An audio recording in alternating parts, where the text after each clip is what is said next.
जय हिंद दोस्तों, स्वागत है आप सभी का एक बार फिर से हमारे YouTube चैनल दी कॉपी पेन में। तो हम लोग जहांगीर और नूरजहां की बात पिछले वीडियो में कर चुके थे और जानकारी के लिए आपको बता दें कि आज का जो टॉपिक है वो शाहजहां है। जहांगीर तो कल हो गया था, मुंह से निकल गई मेरी। और हम लोग मुग़ल साम्राज्य के बारे में बात कर रहे हैं। ठीक, तो चलिए वीडियो की शुरुआत करते हैं बिना किसी देरी के।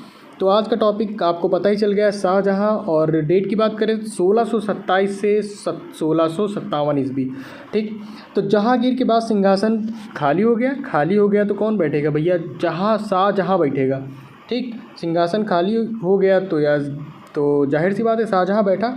और नेक्स्ट पॉइंट है कि जोधपुर के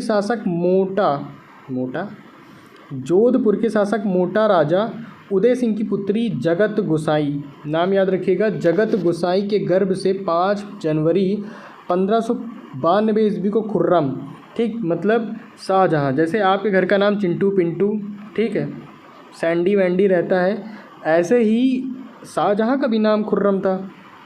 ठीक, बचपन का, या फिर उसका नाम ही खुर्रम रखा गया था। अब शाहजहां उसका नाम कैसे पड़ा देखते हैं। तो खुर्रम यानी शाहजहां का जन्म जो है वो लाहौर में हुआ था और 1612 ईस्वी में खुर्रम का विवाह आसफ़ खां की पुत्री अर्जुमंद बानो बेगम से हुआ था। ठीक, जिसे शाहजहां ने मल्लिका ए जमानी की उपाधि प्रदान की। 7 जून 1631 ईस्वी में प्रसव पीड़ा के कारण क्या हुई, उनकी मृत्यु हो गई। तो ये काफ़ी दुखद घटना थी उनके साथ जो ऐसा हुआ। इसके बाद नेक्स्ट पॉइंट की बात करते हैं कि 4 फरवरी 1628 ईस्वी को शाहजहां आगरा के अबुल मुजफ्फ़र शहाबुद्दीन मोहम्मद साहिब किरण ए सानी की उपाधि प्राप्त कर सिंहासन पर बैठे। लंबी चौड़ी उपाधि, ठीक, इन्होंने ग्रहण करके सिंहासन पर बैठे। शाहजहां ने आसफ़ खां को वजीर पद एवं महावत खां को खान खाना की उपाधि प्रदान की। खुद भी उपाधि लेकर सिंहासन बैठे और क्या किया इन्होंने, औरों को भी उपाधियां प्रदान की। अब भाई राजा थे। नेक्स्ट पॉइंट की बात करें तो इसने नूरजहां को 2 लाख रुपए प्रतिवर्ष की पेंशन देकर लाहौर जाने दिया, जहां 1645 ईस्वी में उसकी मृत्यु हो गई। ठीक, तो इतना तक क्लियर है। नेक्स्ट पॉइंट की बात करें तो अपनी बेगम मुमताज़ महल की याद में शाहजहां ने ताजमहल का निर्माण आगरा में उसकी कब्र के ऊपर करवाया। ठीक, तो ये पॉइंट तो आपको याद ही होगा कि आगरा में ही ताजमहल है और निर्माण शाहजहां ने करवाया। किसकी याद में? मुमताज़ की याद में। ठीक, उस्ताद ईसा ने ताजमहल की रूपरेखा तैयार की। नेक्स्ट पॉइंट की बात करें तो ताजमहल का निर्माण करने वाला मुख्य स्थापत्य कलाकार जो था वो उस्ताद अहमद लाहौरी था। नाम क्या था उसका, जिसने इस ताजमहल का निर्माण करने में जो स्थापत्य कलाकार था उसका नाम उस्ताद अहमद लाहौरी था। अगले पॉइंट की बात करें तो मयूर सिंहासन का निर्माण शाहजहां ने करवाया था। इसका मुख्य कलाकार बादल खां था। बादशाह के सिंहासन के पीछे पितरा दुरा के जड़ाऊ काम की एक श्रृंखला बनाई गई थी, जिससे पौराणिक यूनानी देवता अर्फियस को वीणा बजाते हुए चित्रित किया गया था। नेक्स्ट पॉइंट की बात करें तो जैसे जहांगीर का जब काल था तो उस समय चित्रकला का स्वर्ण युग, मतलब उस काल को चित्रकला का स्वर्ण युग कहा जाता था। ठीक, ऐसे ही शाहजहां के शासनकाल को स्थापत्य कला का स्वर्ण युग कहा गया। तो ये 2 पॉइंट आप याद रखिएगा। और शाहजहां ने जो इमारतें बनवाई उनमें देखते हैं कि दिल्ली का भाई लाल किला शाहजहां ने बनवाया और उसी में दीवाने आम और दीवाने खास, ठीक, किसने बनवाया? शाहजहां ने बनवाया। और दिल्ली का जामा मस्जिद, आगरा का मोती मस्जिद, ताजमहल एवं लाहौरी किला स्थित शीश महल आदि का निर्माण किसने करवाया? शाहजहां ने करवाया। तो यहाँ से आप भले ज़्यादा कुछ याद ना रखें, लेकिन स्थापत्य कला के क्षेत्र में जो भी चीज़ें हुई हैं, जो भी इमारतें बनी हैं मुग़ल काल में, उनको आप आर्ट एंड कल्चर के तहत जो आती हैं उनको आप ज़रूर अपने ध्यान में रखिए। हुमायूं के मकबरा को ताजमहल का पूर्ववर्ती माना जाता है। शाहजहां ने 1632 ईस्वी में अहमदनगर को मुग़ल साम्राज्य में मिला लिया। ठीक, तो ये हो गई मुग़ल साम्राज्य में जो अहमदनगर को मिलाया गया। नेक्स्ट पॉइंट की बात करें तो शाहजहाँ ने 1638 ईस्वी में अपनी राजधानी को आगरा से दिल्ली लाने के लिए यमुना नदी के दाहिने तट पर शाहजहानाबाद की नींव डाली। तो शाहजहानाबाद की नींव किसने डाली? नाम से ही आप पता लगा सकते हैं कि शाहजहाँ ने डाली। ठीक, इसके बाद आगरे की जामा मस्जिद का निर्माण शाहजहाँ की पुत्री जहाँआरा ने करवाया।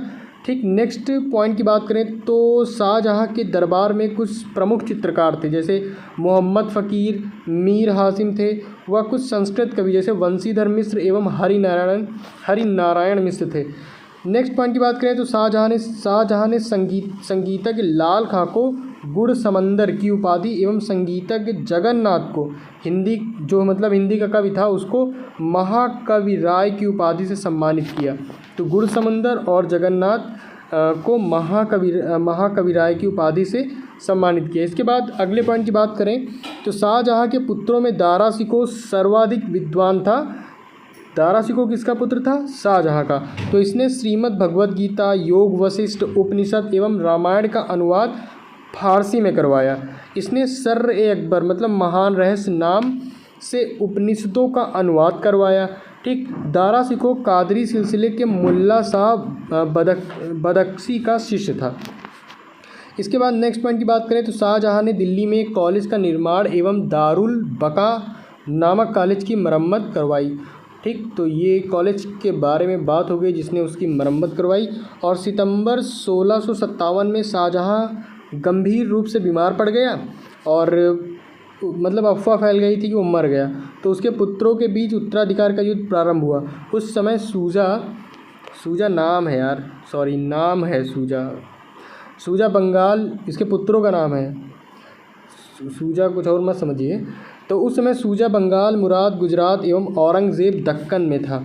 15 अप्रैल 1658 में दारा एवं औरंगजेब के बीच धर्मट का युद्ध हुआ। ठीक, इस युद्ध में दारा की क्या हुई? पराजय हुई। ठीक, फिर सामूगढ़ का युद्ध 29 मई 1658 को दारा एवं औरंगजेब के बीच हुआ और इस युद्ध में दारा की हार हुई और उत्तराधिकार का अंतिम युद्ध देवराय की घाटी में मार्च 1659 को हुआ। इस युद्ध में दारा के पराजित होने पर उसे इस्लाम धर्म की अवहेलना करने के अपराध में 30 अगस्त 1659 को इस डेट को उसकी हत्या कर दी गई और दारा शिकोह ने अपना निर्वासित जीवन अलवर राजस्थान के कंकड़बाड़ी किला में बिताया। इस किले का निर्माण जयसिंह द्वितीय ने करवाया था। तो ये उत्तराधिकार के कुछ युद्ध हैं, इनको आप पढ़ सकते हैं और कोशिश करिए अगर इन युद्ध की डेट ठीक और किनके बीच हुआ है ये अगर आपको याद हो जाता है तो काफ़ी अच्छी बात होगी। इसके बाद नेक्स्ट पॉइंट की बात करें तो शाह बुलंद इकबाल के रूप में दारा शिकोह को जाना जाता है। 8 जून 1658 को औरंगजेब ने शाहजहाँ को बंदी बना लिया।